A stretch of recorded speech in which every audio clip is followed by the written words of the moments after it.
আসসালামু আলাইকুম, সবাই কেমন আছেন? আশা করি সবাই ভালো আছেন। আমিও ভালো আছি, আপনাদের দোয়া আলহামদুলিল্লাহ। তো আজকে আমি যাচ্ছি আমার দেশের বাড়িতে বেড়াইতে। তো আপনারা এখানে দেখতেছিলেন আমাদের বাড়ি যাওয়ার রাস্তা, আমি সে রাস্তা দেখাচ্ছিলাম। তো এদিক দিয়ে একটা হোন্ডা চলে আসলো, পিপি পিপি, ওকে চলে গেল। যাই হোক, এরপর আমি আমাকে দেখাইলাম, দেখানোর পরে সুন্দর করে একটু মাথায় একটু হাত দিয়েছিলাম, স্টাইল করলাম। তো আমি আমার বাড়িতে চলে আসলাম। আসার পর দেখি আমাদের কাছে অনেকগুলো আম ধরছে, সেগুলো পারার জন্য আমি একটা লুঙ্গি চট করে পরে আসলাম আর গাইছে গাছা দিলাম। গাইছে গাছা দিতে যাই দেখি লুঙ্গি খুলে গেছে। তো আমি আবারও লুঙ্গিটা গাইছে গাছা দিলাম। দেওয়ার পরে কোটা দেখতেছিলাম যে আমার কোটাটা ঠিক আছে কিনা। তো কোটাটা ঠিক আছে, তো কোটাটা নিয়ে আম পাড়ার জন্য গেলাম। আম গাছে কোটা দিয়ে টান দিলাম, আম পড়লো না। তোর কোটা, আমি কোটাটা রেখে গাছ ওঠার জন্য গেলাম।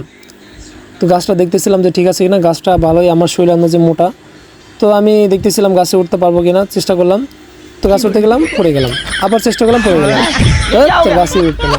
ও নিচের দিকে তাকা দেখি আম, এই কই থেকে আসলো? আরে বাবা, কতগুলো আম! তো আমি সেই আমগুলো দেখতেছিলাম ধরে যে এই আমগুলো কই থেকে আসলো, কি পারলো। গাইস, আমগুলো কিন্তু আমিই পারছিলাম। যাই হোক, আবার পাকা আমও রয়েছে এখানে।